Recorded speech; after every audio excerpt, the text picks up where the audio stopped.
Vous êtes prêts pour cette nouvelle série appelée Les clés de lecture de la Bible. Et le but, c'est, je commence ce matin, je vais probablement continuer dans 2 semaines, et quelques messages au cours de cette fin de printemps, l'été, parce que plusieurs, lorsqu'ils... Surtout avec l'été qui s'en vient, il y en a qui ont un peu plus de temps, ils veulent s'approcher de Dieu, lire leur Bible, mais souvent le commentaire qu'on se fait dire, c'est « Je lis ma Bible, mais je ne comprends rien. Je lis la Bible, mais c'est dur, c'est ardu. » Et surtout s'ils sont pris dans le livre de Lévitique, dans l'Ancien Testament, ou dans un prophète, et puis qui ne comprennent pas pourquoi il dit ça, qu'est-ce qui se passe? Et vraiment, par la grâce de Dieu, dans les prochains messages que je vais vous emmener, ça va être des clés dans le sens où est-ce que ça va vous aider à débarrer certaines compréhensions de la Bible lorsque vous allez lire autant dans l'Ancien Testament que dans le Nouveau Testament. Le but de cette série-là, c'est vraiment vous faire découvrir la parole de Dieu, vous faire mieux comprendre tout ce qui... les jalons majeurs et des clés justement qui nous aident à la compréhension de l'ensemble du message de Dieu et vraiment vous aider, donc vous outiller au travers de cette série-là, mais vous édifier en vous faisant découvrir Dieu, faisant découvrir Jésus et sa parole tout au long des Écritures, autant de la Genèse jusqu'à l'Apocalypse, de l'Ancien Testament jusqu'au Nouveau Testament. Et justement, je ne vais pas en parler beaucoup ce matin, peut-être dans un autre message, mais s'il y en a qui débutent au point que c'est quoi ça, l'Ancien Testament et le Nouveau Testament, de quoi tu parles? Mon testament est encore valide, il n'est pas ancien, j'en ai pas eu de nouveau, de quoi tu parles? Mardi, en passant à la conférence sur les finances, je trouve que c'est une belle façon d'introduire. Ça va être sur les testaments. Donc, si vous voulez comprendre avec une perspective chrétienne, soyez là mardi soir. Si je n'avais pas les cours de maîtrise le mardi, le jeudi soir, je serai là vraiment pour vraiment profiter. C'est tellement bénissant. Donc, je ferme la parenthèse.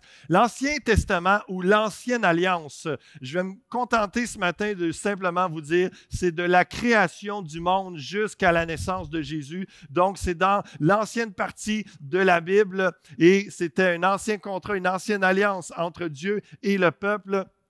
Donc, de Genèse jusqu'à Malachie, avant les évangiles. Le Nouveau Testament, mais c'est la nouvelle alliance entre Dieu et les hommes qui couvrent la naissance de Jésus-Christ, de sa naissance jusqu'à l'Apocalypse, la révélation de la fin des temps. Donc, je vais parler Ancien Testament, Ancienne Alliance, Nouveau Testament, Nouvelle Alliance, vous allez saisir un peu mieux.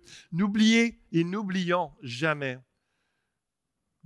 si vous n'avez pas lu la Bible au complet, et je sais, plusieurs chrétiens de plusieurs années, c'est votre cas. Je vous parle ce matin, je vais vous parler dans cette série. Lisez au moins le Nouveau Testament au complet une fois par vous-même pour vous aider à comprendre. Si on veut mieux comprendre l'ensemble de l'œuvre de Dieu, il faut lire l'ensemble de l'œuvre de Dieu. Et il a inspiré des hommes pour écrire ce qu'il voulait communiquer aux hommes. Donc, commencez avec un des évangiles, peut-être l'évangile de Jean particulièrement, puis après ça, continuer avec les Actes des Apôtres et lire les différentes épîtres, lire l'ensemble du Nouveau Testament. Et ces clés-là vont vous aider dans la série, mais je vous encourage et je vous défie à lire le Nouveau Testament au complet et surtout avant de commencer à lire l'Ancien Testament. Donc, juste lire la Bible. N'oublions jamais que juste lire la Bible et de demander au Saint-Esprit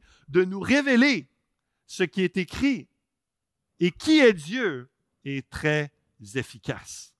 Très efficace, car la Bible s'explique par elle-même et le Saint-Esprit nous donne l'intelligence de comprendre. Je vais revenir un peu plus tard, je vais vous en reparler l'importance de la communion avec le Saint-Esprit dans la lecture de la Bible, mais comprenez que cette série-là va aider ceux qui n'ont pas encore lu ou qui ont une difficulté à lire, mais pour bien des gens qui prennent le temps d'être en communion, en prière avec Dieu régulièrement, qui sont nés nouveaux, que le Saint-Esprit les habite et qui prennent le temps de s'arrêter à lire l'ensemble de la Bible, il y a bien des réponses qui sont trouvées par eux-mêmes, par le Saint-Esprit qui éclaire l'intelligence, par la Bible qui explique tel autre passage, tel autre verset, et que dans je vous dirais 90-95% de la Bible s'explique par elle-même et par une simple lecture attentive et inspirée de Dieu.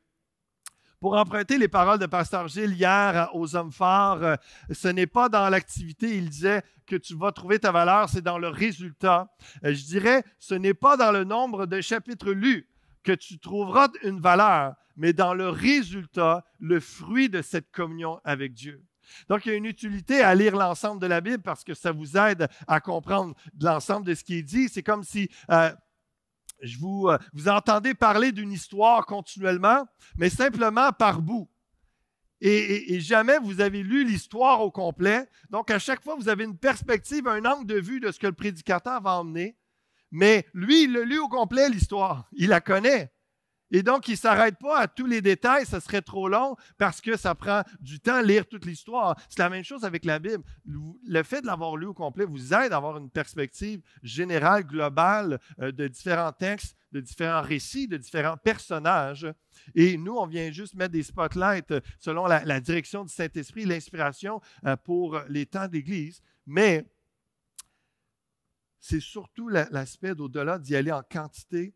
C'est également d'y aller en qualité, dans une communion avec Dieu et de progresser, de vivre, de cheminer. Lire la Bible, apprendre Dieu, vivre la vie chrétienne, c'est un pèlerinage. On est en mouvement, on avance dans la foi. Et moi, je vois réellement la lecture de la Bible, la méditation, le fait de s'arrêter sur des passages, y réfléchir, être en communion avec Dieu. C'est une marche de foi. On avance, on progresse dans notre compréhension, oui, mais on progresse dans notre caractère. On progresse dans toute notre vie chrétienne.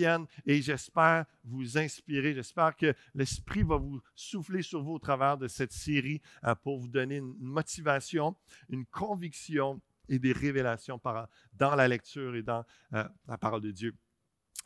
On va commencer justement par le commencement. On va aller dans Genèse chapitre 1. J'aurais pu commencer honnêtement dans bien d'autres textes de l'Ancien comme du Nouveau Testament pour vous donner des clés de lecture, pas juste pour le livre de la Genèse, pas juste pour le Nouveau Testament, pour l'ensemble de la Bible. Mais je commence par la Genèse, j'ai eu cette inspiration des premiers versets et vous allez voir, on va juste voir 2 clés et demie à peu près ce matin. Vous allez comprendre pourquoi la demi peut-être vers la fin du message, mais 4 clés de lecture déjà que je vous communique par rapport au texte, les 4 premiers versets. Au commencement, Dieu créa les cieux et la terre. La terre était informe et vide. Il y avait des ténèbres à la surface de l'abîme et l'Esprit de Dieu se mouvait au-dessus des eaux, planait. Dieu dit que la lumière soit et la lumière fut.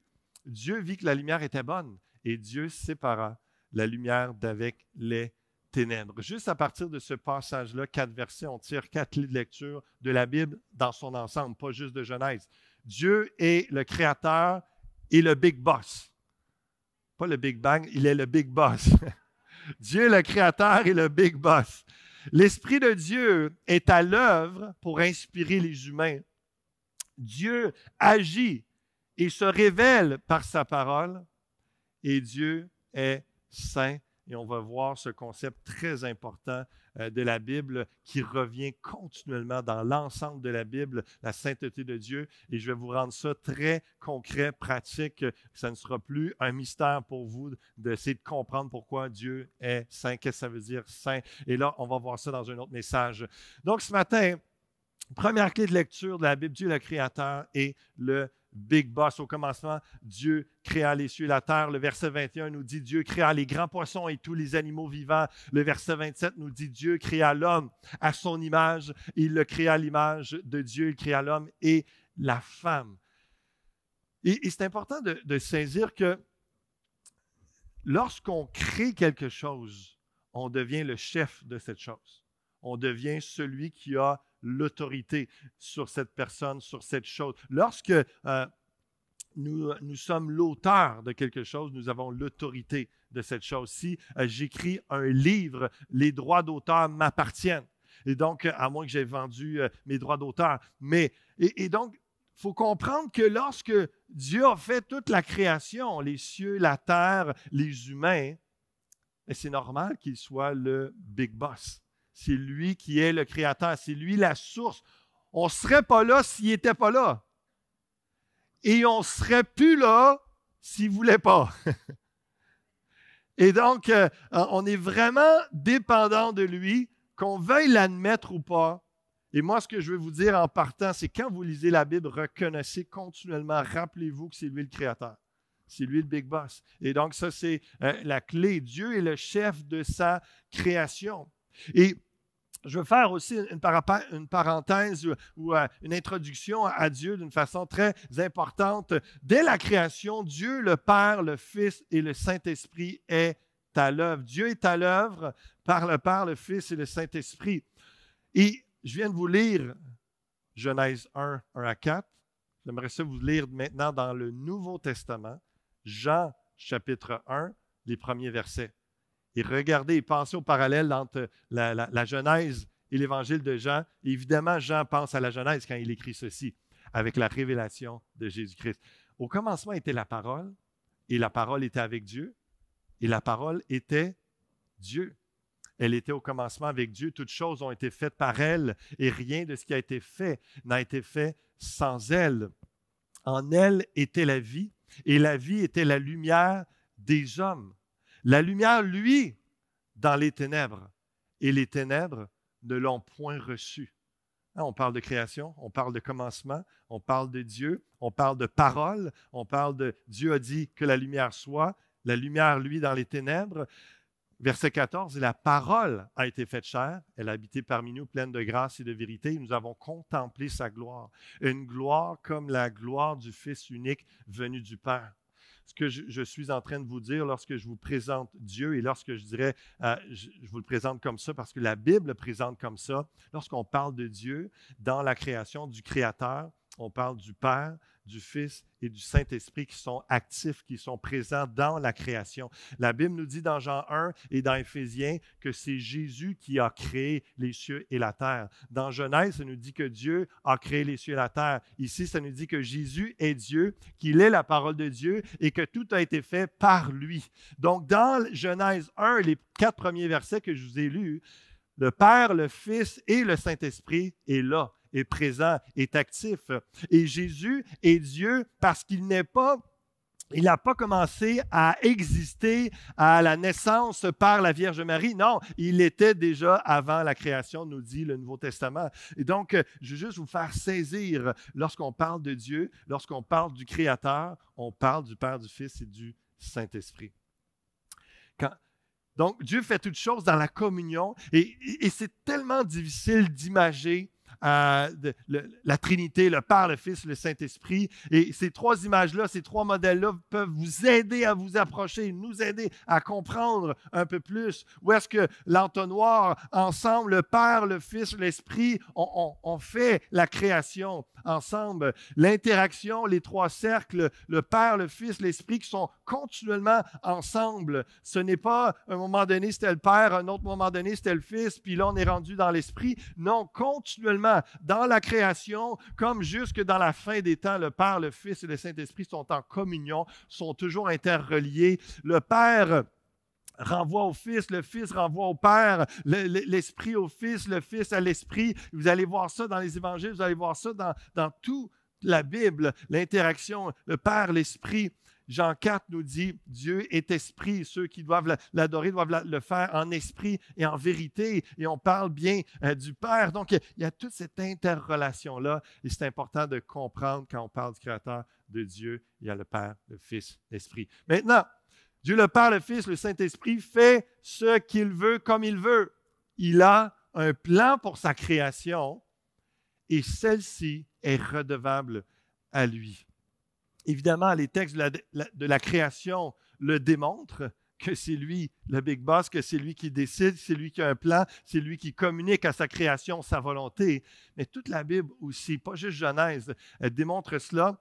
Et là, Évidemment, il y a des centaines, voire des milliers de versets que je pourrais vous lire pour vous démontrer ça. J'en ai choisi seulement 3, et puis, mais c'est 3 qui durent 4 pages. Non, c'est pas vrai.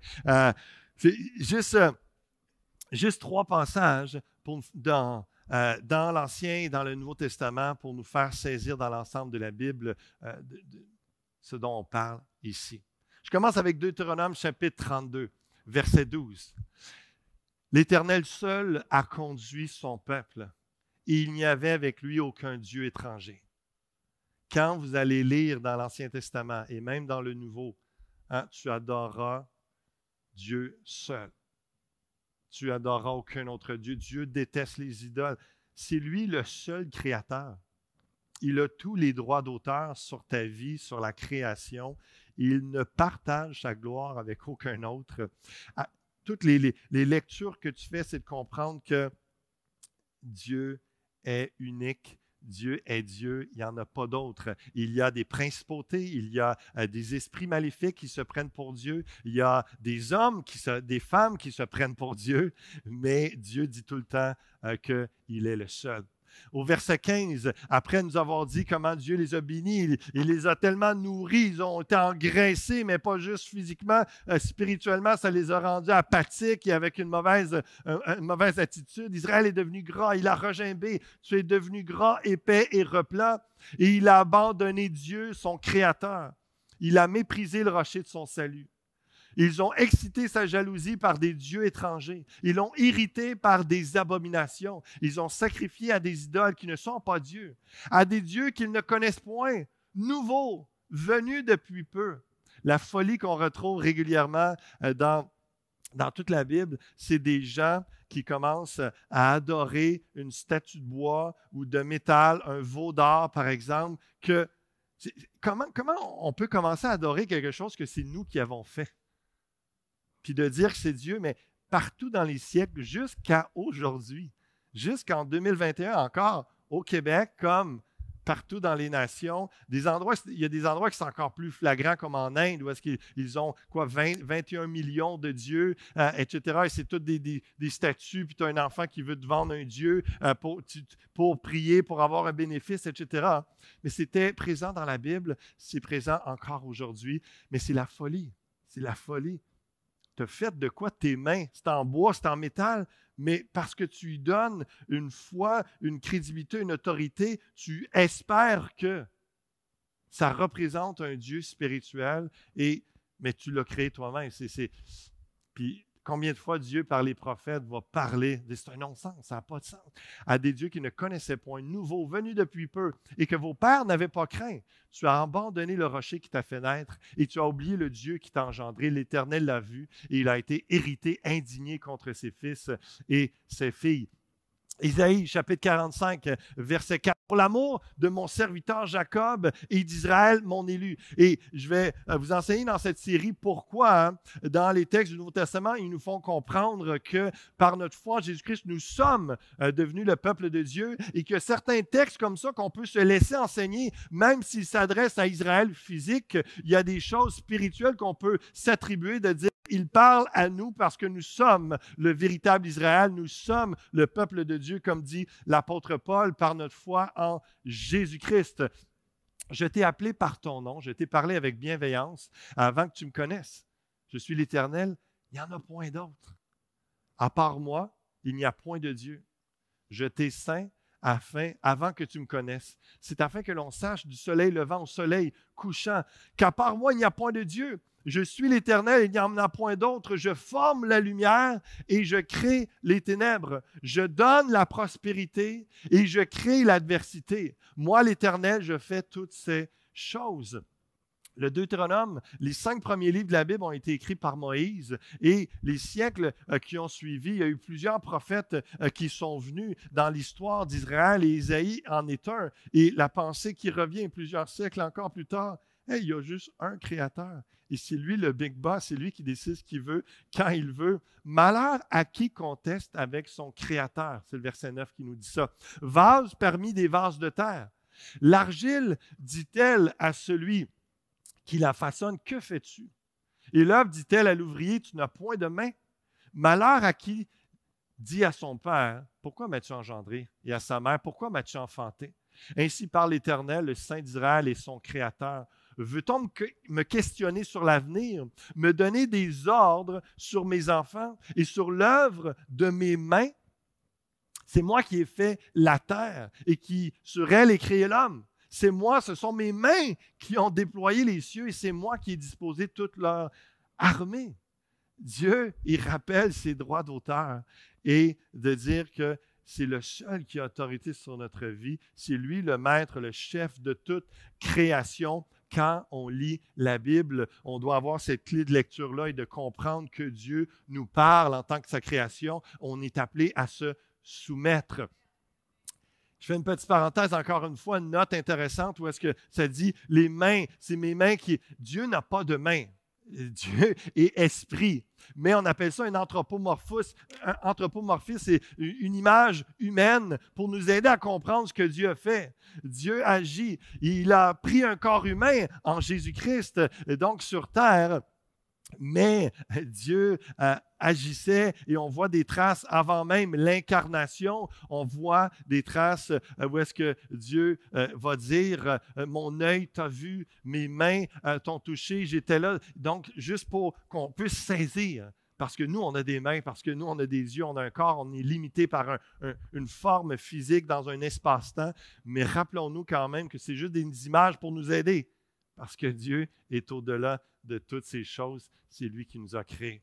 Et Romains 1, dernier texte dans le même sens, verset 18. Donc, dans le Nouveau Testament, l'apôtre Paul maintenant, après la mort et la résurrection de Jésus-Christ, un des apôtres qui a écrit de nombreuses lettres à l'Église, le peuple de Dieu, la colère de Dieu se révèle du ciel contre toute impiété et toute injustice des hommes qui retiennent injustement la vérité captive. Et si vous avez lu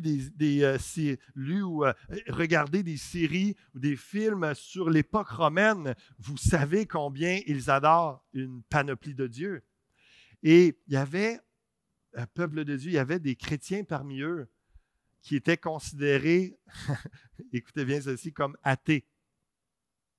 Et nous, on est des athées pour les Romains, pour les Indiens. Pourquoi? Parce qu'on ne croit pas à tous leurs dieux. Je suis en train de lire des pères de l'Église et dans les premiers siècles, Polycarpe par exemple et d'autres, les chrétiens se faisaient, à l'époque romaine, se faisaient manger dans l'arène par des bêtes féroces ou brûler sur le bûcher. Je suis en train de lire le martyre de Polycarpe, c'est autour, c'est à la fin du 1er siècle, si je ne m'abuse. Puis la chose qu'on lui reproche, c'est parce qu'il est athée, parce qu'il déclare sa foi en Jésus-Christ seul, comme le seul Créateur, le seul Dieu, le seul Sauveur. Et puis, ils veulent, c'est une loi, il faut que tu adores, il faut que tu pries les autres dieux, sinon la plaie, sinon la malédiction va tomber sur Rome. Et j'ai tellement de belles choses à vous dire éventuellement sur cette histoire-là et comment ça peut nous inspirer dans notre foi et notre zèle pour Dieu. Mais donc, Paul écrit à l'Église, les chrétiens qui sont à Rome, c'est débutant, ça commence, mais pourtant c'est là. Et eux se font persécuter parce qu'ils n'adorent qu'un Dieu. Et la colère de Dieu se révèle du ciel contre toute impiété, toute injustice des hommes qui retiennent injustement la vérité captive. Car ce qu'on peut connaître de Dieu est manifeste pour eux. Dieu, leur ayant fait connaître, Dieu se révèle par la création. En effet, les perfections invisibles de Dieu, sa puissance éternelle et sa divinité se voient comme à l'œil nu depuis la création du monde quand on les considère dans ses ouvrages. Ils sont donc inexcusables. Paul est en train de dire que les Romains, les Canadiens, les Indiens, sont inexcusables sans message, juste avec la création. Il y a une signature, il y a une démonstration que Dieu existe, qu'il y a un créateur. Tu n'arrives pas de nulle part par hasard. Non, Dieu t'a créé. Tu ne peux pas te comporter n'importe comment. C'est ça que Paul est en train de dire avec tous les autres textes. Dieu est le chef. Tu es redevable à la création. Tu ne serais pas là s'il ne voulait pas. Soumets-toi à Dieu. Car ayant connu Dieu, ils ne l'ont point glorifié comme Dieu et ne lui ont point rendu grâce, mais ils se sont égarés dans leurs pensées Et leur cœur, sans intelligence, a été plongé dans les ténèbres. Eux, au verset 5, qui ont changé la vérité de Dieu en mensonge et qui ont adoré et servi la créature au lieu du Créateur qui est béni éternellement. Amen. De siècle en siècle, la même vérité au travers des Saintes Écritures est exprimée, c'est que Dieu est créateur, c'est lui le Big Boss. Donc, comme créateur, Dieu s'attend à ce que tu le cherches, que tu le connaisses, que quand tu es sa création, tu es là pour un but, son but à lui. Découvre-le et pense à ça quand tu lis ta Bible. Implique-toi dans la lecture parce que ça te concerne. Si tu es dans l'Ancien Testament, ça ne concerne pas juste Israël, ça te concerne aussi avec la révélation de Jésus-Christ. On va parler de ça une autre fois. Mais quand tu es dans le Nouveau Testament, tu lis l'Épître aux Romains, ce n'est pas juste écrit pour les Romains. Il faut que tu comprennes que oui, c'est écrit pour les Romains dans un premier temps. Mais c'est là, ça a resté, le Saint-Esprit a soufflé sur Paul pour parler à l'Église et tu es soumis, redevable à ce qui est dit là, à ce que Dieu se révèle. Donc, Dieu le Créateur, le Big Boss, quelques affirmations avant d'aller à la deuxième clé ce matin. Lis ta Bible ayant conscience que tu es la créature et non le Créateur, que tu es soumis à Dieu. Vous savez, ça semble un détail, mais aujourd'hui, la pensée que l'homme est Dieu est très présente. Et je vous dirais, même parmi les chrétiens, beaucoup se laissent influencer et font un tri dans la parole. De dire, non, ça ne m'intéresse pas. Non, ça, je ne veux pas me soumettre à ça, c'est peut-être plus tard, on verra. Mais pour l'instant, je veux vivre ma vie. Je vais continuer à aller à l'église, je vais continuer à prier, mais pourtant, la Bible te parle et ce n'est pas une suggestion. Le Créateur ne fait pas juste dire, si ça tente, comporte-toi de belle façon avec telle personne. Non, je te le dis, fais-le. C'est comme ça que tu vas être heureux et béni et prospère. Donc, il connaît comment on est fait. Il connaît c'est quoi son plan. Il sait ce qu'il veut. Donc, et trop souvent, les gens jouent, même les chrétiens, jouent à Dieu sans être conscients totalement, mais en décidant ce qui est pour eux, ce qui n'est pas pour eux, à ce qu'ils vont se soumettre, ce qu'ils vont faire ou pas. Alors que la Bible est claire sur ces aspects-là. Lis ta Bible en comprenant que tu n'es pas maître de ton destin, que tu dois être dans ton destin, celui que tu découvres en lisant la Bible.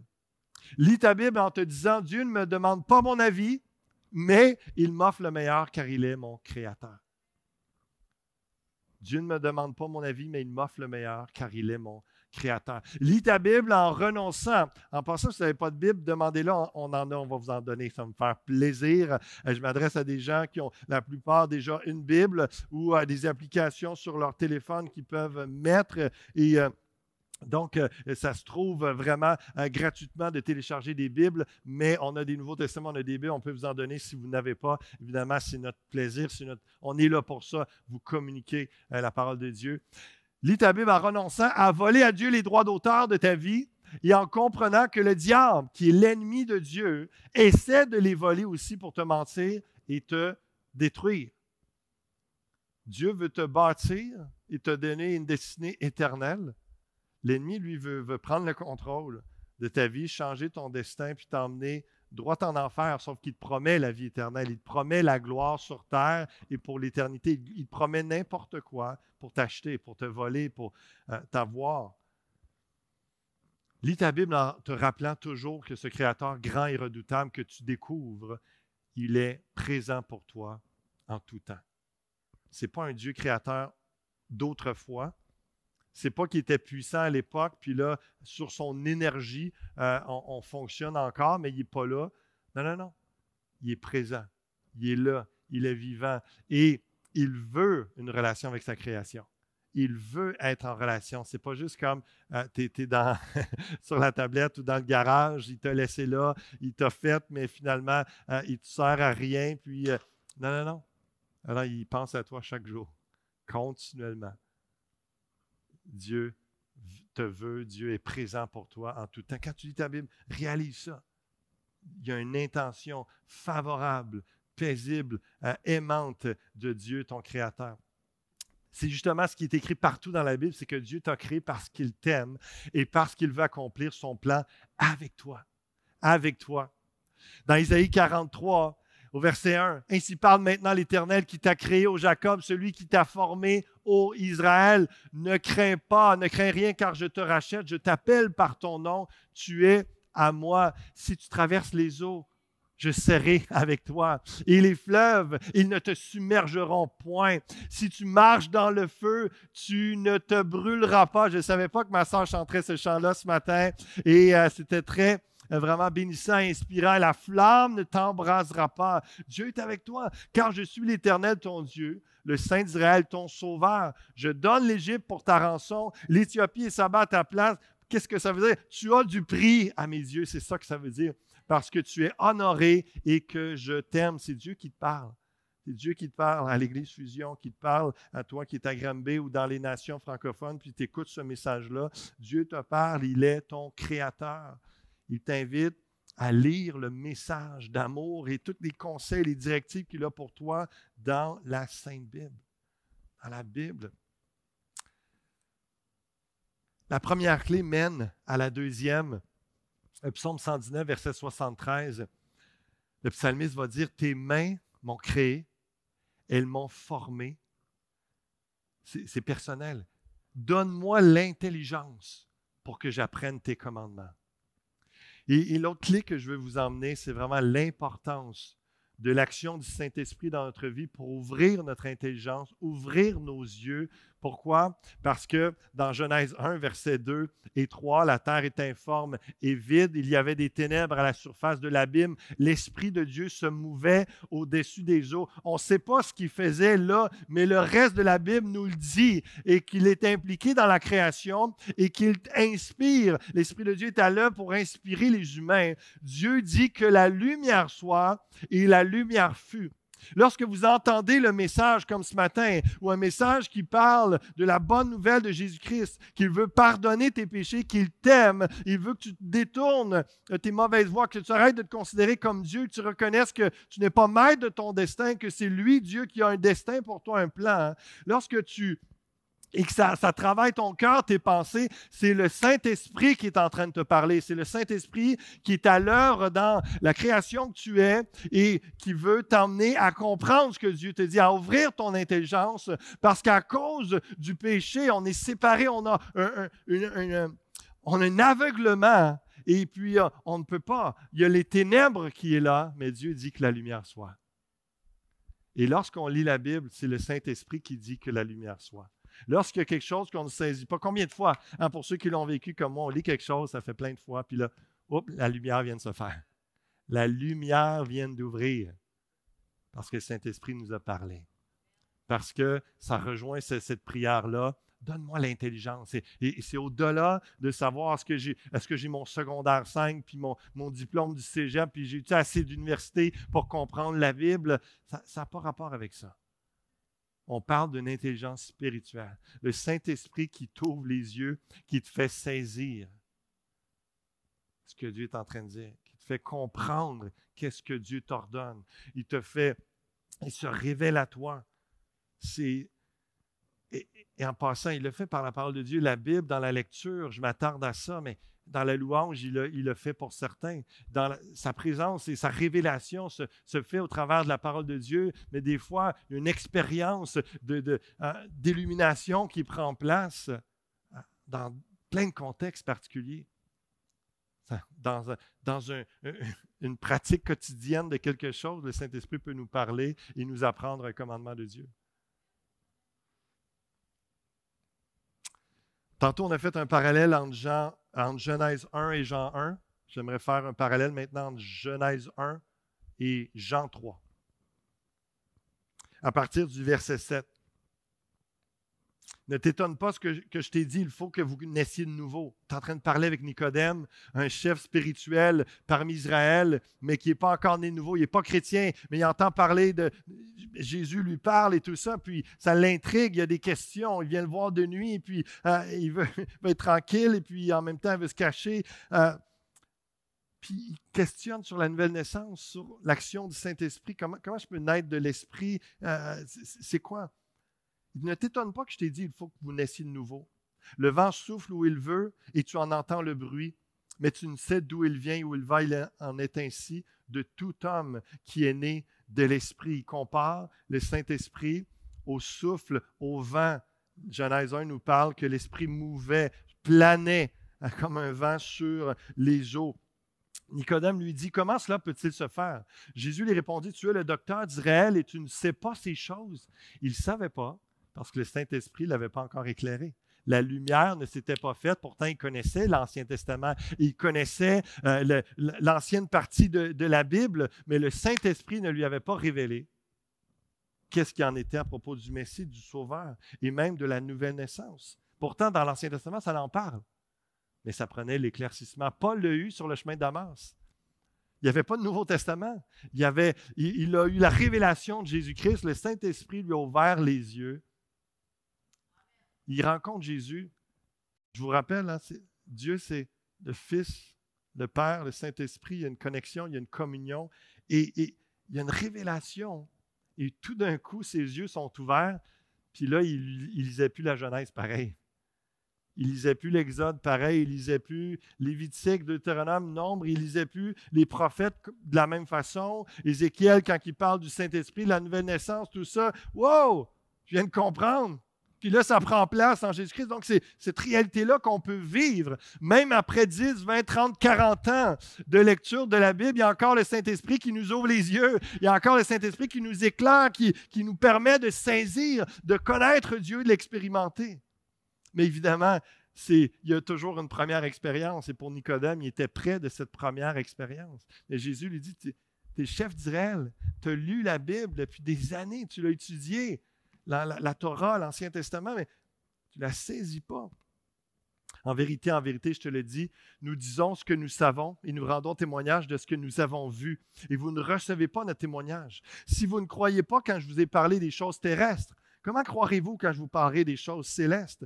Personne n'est monté au ciel si ce n'est celui qui est descendu du ciel, le Fils de l'homme qui est dans le ciel. Jésus, il dit, moi je viens du ciel. Je peux vous parler de ce qui se passe au ciel. J'y étais, je connais, je suis Dieu. Et donc, je peux vous révéler. Mais pour l'humain, dans Corinthiens, c'est un peu plus détaillé ce que Jean est en train de nous dire là. Où est-ce que ça dit que c'est par l'Esprit de Dieu qu'on peut connaître Dieu? Et donc, c'est des choses, si on veut comprendre Dieu qui est dans le ciel, dans la dimension céleste, c'est par l'Esprit de Dieu. Et l'Esprit nous fait comprendre les Écritures. Et comme Moïse éleva le serpent dans le désert, il faut de même que le Fils de l'homme soit élevé. Donc, il prend une histoire avec Moïse dans l'Ancien Testament et il fait le parallèle. C'était symbolique pour parler de Jésus-Christ. Une des clés que je vais vous enseigner éventuellement et très bientôt, ça va être le fait que l'Ancien Testament et la Bible entière parlent de Christ, parlent de Jésus. Son nom n'est pas mentionné, mais il est question de lui. Et donc, c'était une révélation dans le Nouveau Testament. Enfin, celui dont on parle depuis tant d'années, ça fait tant d'années que des gens me parle du Messie, c'est lui, Jésus-Christ, Jésus de Nazareth. Ah, il faut de même que le Fils de l'homme soit élevé afin que quiconque croit en lui ait la vie éternelle. Car Dieu a tant aimé le monde qu'il a donné son Fils unique afin que quiconque croit en lui ne périsse point, mais qu'il ait la vie éternelle. Vous avez sûrement lu ce verset-là bien des fois, puis vous n'avez jamais fait un parallèle avec Genèse 1, mais attendez le lien, vous allez le voir dans quelques instants. Dieu, en effet, n'a pas envoyé son Fils dans le monde pour qu'il juge le monde, mais pour que le monde soit sauvé par lui. Celui qui croit en lui n'est point jugé, mais celui qui ne croit pas est déjà jugé, parce qu'il n'a pas cru au nom du Fils unique de Dieu. Et ce jugement, c'est que la lumière étant venu dans le monde, les hommes ont préféré les ténèbres. On va revenir dans un autre message sur le fait que dans la création, Dieu a vu que la lumière était bonne et il a séparé la lumière des ténèbres. Les hommes ont préféré, le mot qui est là, préféré, c'est le mot aimer, agapao. Le même que Dieu a tant aimé. Dieu a tellement agapao, il y a tellement, c'est le mot grec pour le verbe aimer, tellement aimé, qu'il a donné son Fils unique pour que tout le monde qui va croire en Jésus-Christ vont être sauvés, vont être pardonnés de leurs péchés, vont avoir la vie éternelle. Mais ça nous dit, il y en a qui ont aimé les ténèbres. Ils ont refusé Jésus-Christ. Ils ont préféré, ils ont aimé. C'est intense. Les hommes ont préféré les ténèbres à la lumière parce que leurs œuvres étaient mauvaises. Car quiconque fait le mal est la lumière. Haïr est la lumière, hachaïté, et ne vient point à la lumière, de peur que ses œuvres ne soient dévoilées. La vie est dans la lumière de Christ. Mais celui qui agit selon la vérité vient à la lumière, afin que ses œuvres soient manifestées parce qu'elles sont faites en Dieu. Et je saute à la fin du chapitre 3, verset 32. Jean-Baptiste qui parle avec ses disciples, il rend témoignage de ce qu'il a vu, entendu. Je vais lire verset 31 pour vous aider à saisir. Celui qui vient d'en haut est au-dessus de tous. Celui qui est de la terre est de la terre et il parle comme étant de la terre. Celui qui vient du ciel est au-dessus de tous. Il rend témoignage de ce qu'il a vu, entendu et personne ne reçoit son témoignage. Celui qui reçoit son témoignage a certifié que Dieu est vrai. Car celui que Dieu a envoyé dit les paroles de Dieu. On parle de Jésus ici. Parce que Dieu ne lui donne pas l'Esprit avec mesure. Le Père aime le Fils et il a remis toutes choses entre ses mains. Celui qui croit au Fils a la vie éternelle. Celui qui ne croit pas au Fils ne verra point la vie, mais la colère de Dieu demeure sur lui. Le lien avec la Genèse, c'est l'aspect où est-ce que la Trinité, Dieu, Père, Fils, Saint-Esprit, est actif dans la création, actif dans le salut, actif ensemble dans l'éclairage, dans l'illumination. Et c'est le Saint-Esprit souvent que c'est mentionné dans la Bible qui permet, hein, on ne sait pas, on ne peut pas le saisir, c'est comme un vent, il souffle, mais vous allez voir les versets dans quelques instants. Où est-ce que c'est le Saint-Esprit qui souffle sur nous, qui nous donne une inspiration. Il y a ce mot-là et qui fait en sorte que tout est relié à l'entendement. Ce sont des expressions pour parler qu'il y a un souffle qui vient de compréhension, de vie et intellectuelle, spirituelle. On saisit les choses, la parole de Dieu. On regarde le psaume 36, verset 9. « Car auprès de toi est la source de la vie, par ta lumière, nous voyons la lumière. » Lorsque vous lisez la Bible, ayez l'humilité de dire, Seigneur, je sais que j'ai beau avoir tel diplôme, peu importe ce que vous allez le dire, mais Seigneur, si tu ne m'éclaires pas, je ne comprendrai pas. Autant que, il y a des choses qu'on peut saisir intellectuellement, mais il y a des choses que le Saint-Esprit, Dieu veut te parler. C'est par la lumière que nous voyons la lumière. Si on est devenu enfant de Dieu, c'est parce qu'on a reconnu que Jésus-Christ est le chemin, la vérité et la vie, que c'est lui la lumière pour le salut de l'humanité, que c'est lui qui chasse toutes ténèbres. Et donc, on a eu ces yeux qui se sont ouverts parce que Dieu a agi en nous. Il nous a donné l'entendement. Quand tu lis ta Bible, demande au Saint-Esprit de t'éclairer. Paul va faire cette prière dans Éphésiens 1. « Je ne cesse de rendre grâce pour vous. Je fais mention de vous dans mes prières, afin que le Dieu de notre Seigneur Jésus-Christ, le Père de gloire, vous donne un esprit de sagesse et de révélation dans sa connaissance, qu'il illumine les yeux de votre cœur. » Paul parle à l'Église d'Éphèse et prie pour eux. Ils sont déjà chrétiens. Et moi, je prie pour l'Église Fusion. La plupart, vous êtes déjà chrétiens. Et je prie qu'il y ait des nouveaux qui viennent à la connaissance de l'Évangile, qui comprennent Jésus-Christ, qu'ils soient sauvés, ils deviennent enfants de Dieu et que ce soit tout nouveau. Mais vous, qui êtes là depuis un bon bout de temps, qui connaissez Dieu, comme Paul, je prie que vos yeux soient ouverts par le Saint-Esprit, que Dieu puisse ouvrir votre cœur, les yeux de votre cœur encore et encore pour renouveler votre zèle pour Dieu, pour sa mission, pour son nom, pour la lecture de la parole, parce que Dieu vous parle, la communion. Encore, ça, c'est pour vous. Paul priait pour des chrétiens, il priait pour l'Église d'Éphèse qu'il avait implantée et il voulait que je vous enseigne des trucs et tout ça, mais je prie que le Saint-Esprit vous parle, vous ouvre, vous donne l'intelligence de comprendre. Il y avait cette continuité à l'action de l'Esprit dans la compréhension des Écritures, du plan de Dieu. 2 Pierre 1 va dire au verset 20, « Sachant tout d'abord, vous-même qu'aucune prophétie de l'Écriture ne peut être un objet d'interprétation particulière, car ce n'est pas par une volonté d'homme qu'une prophétie a jamais été apportée, mais c'est poussé par le Saint-Esprit que des hommes ont parlé de la part de Dieu. » Poussé par le Saint-Esprit.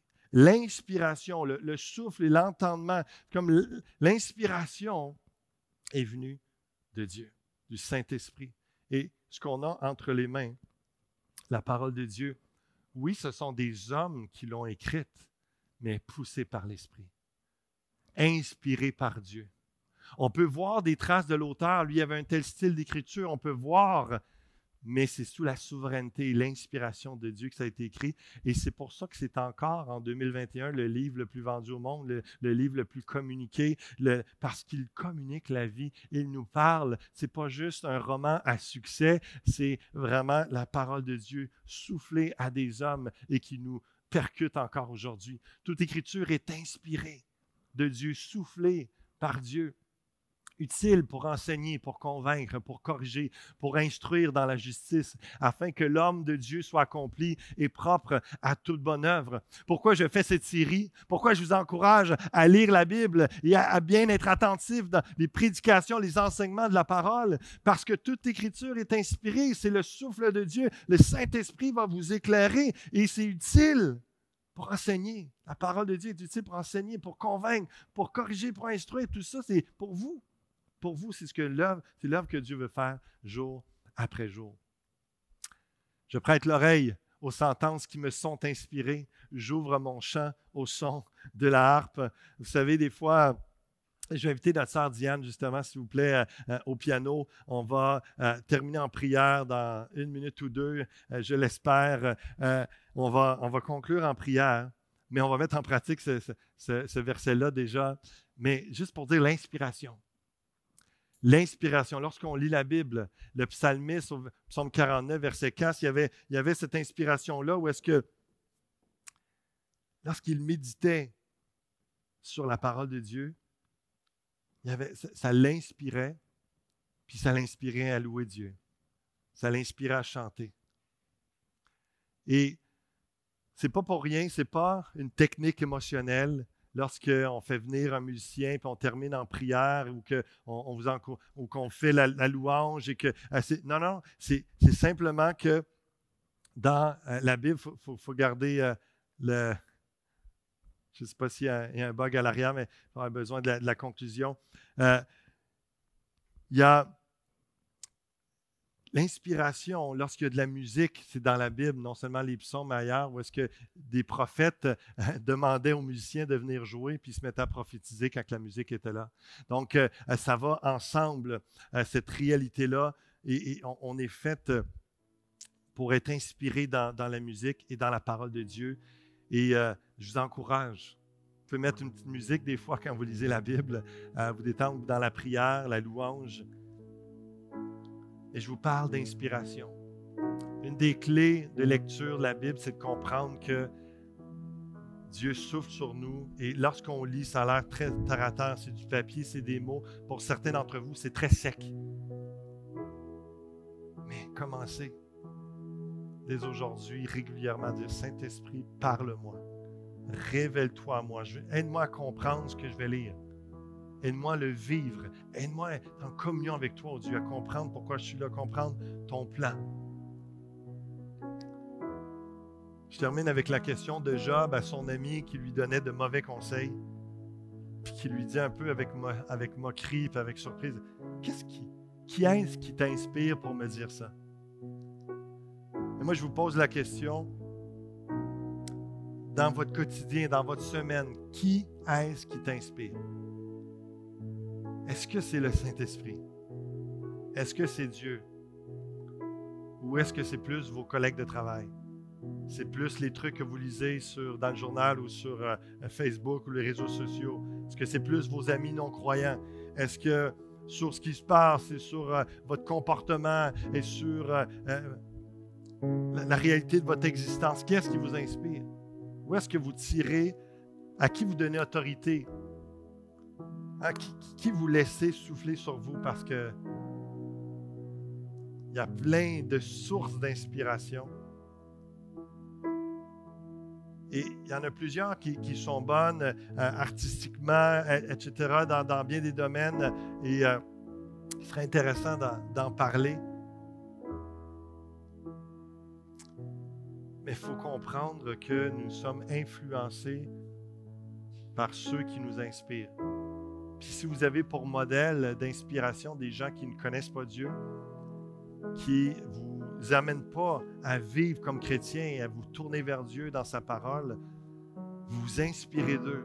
Ce n'est pas l'Esprit de Dieu qui vous inspire. Il faut être conscient de ça. Il faut être réaliste. Mais si vous tournez dans la parole de Dieu, si vous lisez la Bible chaque jour, des portions, vous demandez au Saint-Esprit de vous parler, de vous éclairer, il y a quelque chose de vivant qui va prendre place. Vous allez devenir de plus en plus à la ressemblance de Christ et vous allez voir des choses changer. Certains vont connaître des guérisons, des délivrances, d'autres vont voir des patterns, des schémas de pensée vraiment, j'allais dire trafiqués, mais brisés, tordus, pervers dans leur tête, être tout remis dans le bon sens, dans le bon ordre, à cause de la parole de Dieu. Et que le Saint-Esprit va vous donner un sain entendement, une bonne compréhension de la vie, une bonne lecture de vous-même, de l'existence de Dieu et de ce qui se passe sur terre. Parce que la Bible nous parle de tous ces sujets-là.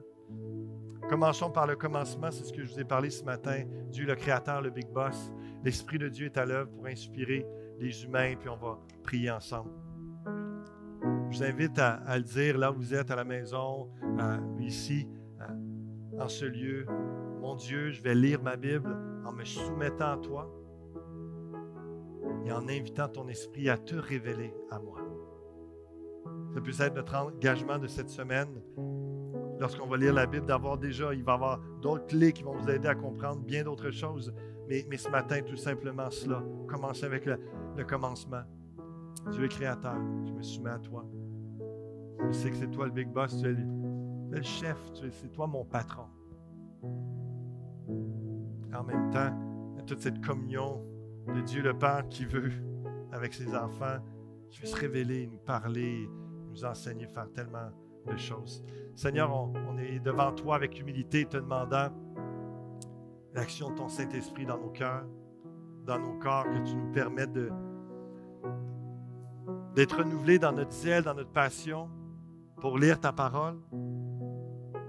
Il y a tellement de façons aujourd'hui qu'on peut avoir accès à la Bible et la lire un peu chaque jour. Saint-Esprit, donne-nous une soif de toi, une soif de la parole de Dieu, une soif de Jésus, du Père. Et ouvre notre intelligence, ouvre nos yeux sur qui tu es, ô Dieu. Fais-nous comprendre pourquoi on est là sur terre s'il y en a qui se le demandent encore. Fais-nous comprendre ce que tu t'attends de nous. Fais-nous saisir dans le profond de nos tripes que tu nous aimes et que tu t'adresses à nous au travers de la Bible, d'une façon personnelle et d'une façon corporative aussi en Église, en communauté. Tu as une sagesse, tu as tout à nous communiquer. Alléluia, et tu es un Dieu présent. Tu es notre Créateur qui ne nous abandonne pas en toutes circonstances, au travers du feu, des eaux qui nous submergent, au travers des succès, des bénédictions, tout ça, Seigneur, dans toutes circonstances, tu es là. Souffle, ô Dieu, sur tous ceux qui entendent ce message. Pour certains, amène-les au salut par la foi en Jésus-Christ. Pour les autres, amène-nous à une plus grande maturité, une plus grande compréhension, une plus grande expérience de toi, mise en pratique de ta parole. Alléluia. Avec un cœur soumis, renonçant à nous-mêmes.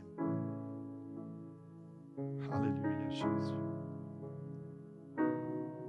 Merci pour ta parole. Merci de t'être révélé à nous. Prépare nos cœurs pour ce qui va s'en venir aussi dans les prochaines semaines, les prochains enseignements. Nous t'aimons, Seigneur, en retour. Tu nous as aimés le premier. Nous t'aimons en retour. Et je conclus, Seigneur, en te remerciant parce que je sais que plusieurs, et je le crois et je le déclare, que plusieurs, au travers de cette série, au travers de cette expérience avec toi en lisant ta parole, vont réaliser que tu es vrai, vont réaliser que tu existes vraiment. Parce qu'au-delà d'un livre, c'est ta parole, esprit et vie. Tu vas nous parler, tu vas te montrer dans un détail, une précision, et je dirais même une intimité telle que même notre entendement ne pourra pas raisonner et dire que ce n'est pas vrai, et dire que tu n'existes pas. parce que tu sais comment te révéler à nous, à nos cœurs. Alléluia. Merci pour la conviction, la révélation. Dans le nom de Jésus, nous t'avons prié. Nous te louons, Seigneur. Amen. Amen. Amen. Que Dieu vous bénisse abondamment.